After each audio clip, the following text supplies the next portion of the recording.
Est-ce que tu portes des genouillères pour les bonnes raisons? C'est ce qu'on va voir dans cette vidéo.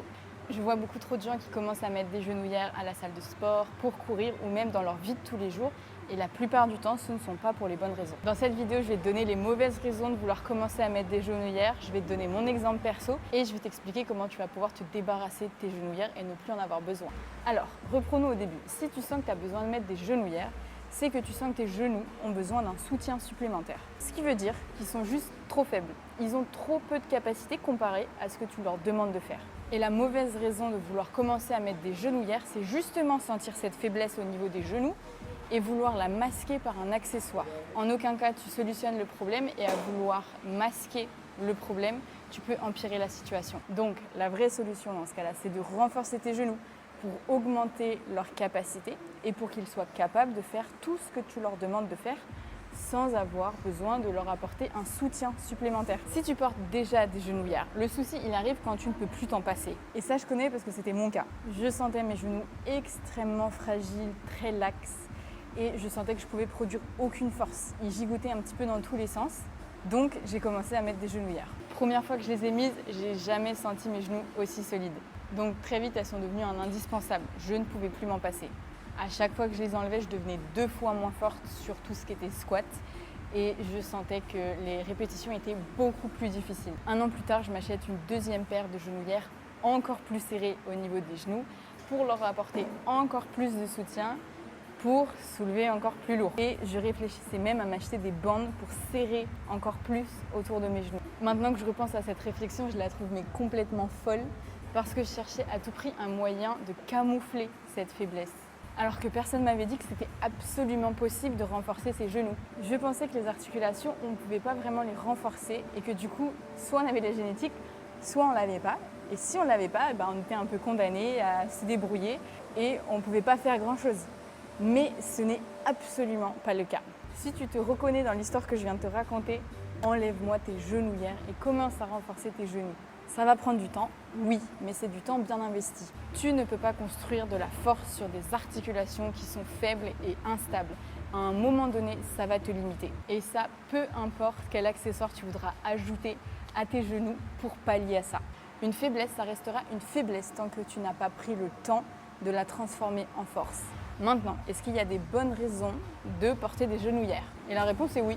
J'ai toujours les miennes, je les utilise très peu, mais il m'arrive de les utiliser. Si tu fais du sport et que tu veux performer, si tu fais de la compétition, mets tes genouillères à un moment donné où toute aide supplémentaire est la bienvenue. Si tu fais de la compétition et que tu veux performer, assure-toi que tes genouillères ne deviennent pas une nécessité où tu dois les porter absolument tout le temps, mais plus un boost et quelque chose que tu utilises occasionnellement quand tu veux performer, que tu veux te la donner et que tu veux avoir une petite aide supplémentaire. Mais honnêtement, si tu vas à la salle, que tu ne fais pas de compétition et que tu t'en fous, n'achète même pas de genouillères. Concentre-toi sur renforcer tes genoux et tu n'en auras absolument pas besoin. Maintenant, comment tu renforces tes genoux? Première chose, je t'ai déjà fait plein de vidéos sur cette chaîne, donc tu peux aller les voir.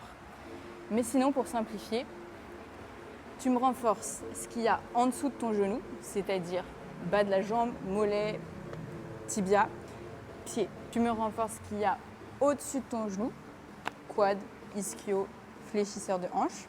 Et tu t'assures aussi d'être assez souple, assez mobile sur certains stretch comme couch stretch, elephant walk et pancake stretch. Pour le renforcement du bas de la jambe, je t'ai déjà fait des vidéos, tu pourras retrouver les exercices pour renforcer ce qu'il y a en dessous du genou. Pareil pour les stretch. Et là, je vais juste te parler un tout petit peu plus de ce qu'il y a au-dessus du genou qui, moi, m'a le plus aidé. Premier exercice, il y a les squats.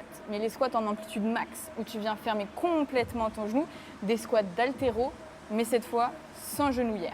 Tu répètes encore et encore ces squats pour devenir fort. Un bon standard à viser, c'est 70% de ton poids de corps si tu es une femme en front squat, 100% de ton poids de corps si tu es un homme. Mais un beau squat, un squat ass to grass où tu descends vraiment le plus possible et que tu fermes complètement ton genou, quand tu arriveras à faire ça, tu auras des genoux déjà bien forts.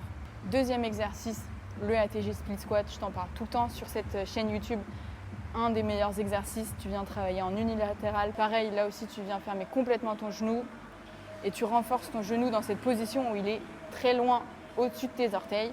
Une position dans laquelle ton genou doit être fort si tu veux des genoux qui soient résilients. Troisième exercice, les step-up, les reverse step-up. Alors ceux-là, ils sont vraiment hyper costauds et super difficiles.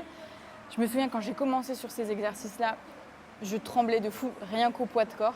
Ça, c'est vraiment des exercices clés sur lesquels progresser pour avoir des bons genoux vraiment forts dans ces positions athlétiques, donc dans ces positions hautes, dans ces positions où tu produis de la puissance. ATG Split Squat, tu voudrais être capable de faire le mouvement avec 15% de ton poids de corps par main et au sol. Et pour les hommes, la même chose, mais avec 25% de ton poids de corps par main. Reverse Step Up, tu voudrais être capable de faire ce mouvement-là sur une marche de 15 cm avec 40% de ton poids de corps en charge additionnelle si tu es une femme et 50% si tu es un homme. Ça, c'est des standards vraiment basiques. C'est le minimum que tu veux viser.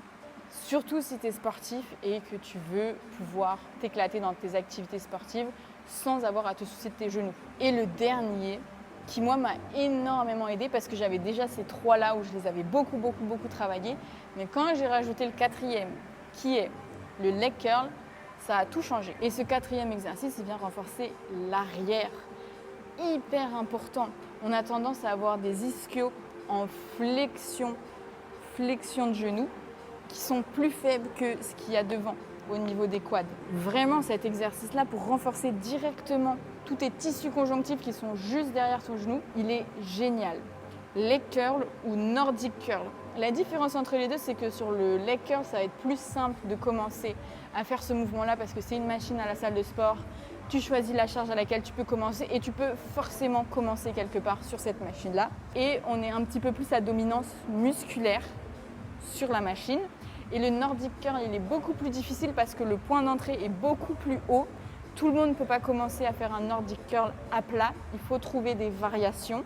Et ce mouvement, il est un peu plus à dominance tissu conjonctif. Donc, il va mettre un peu plus d'emphase et un peu plus de renforcement, de tension au niveau de ces tissus conjonctifs qui sont juste derrière tes genoux.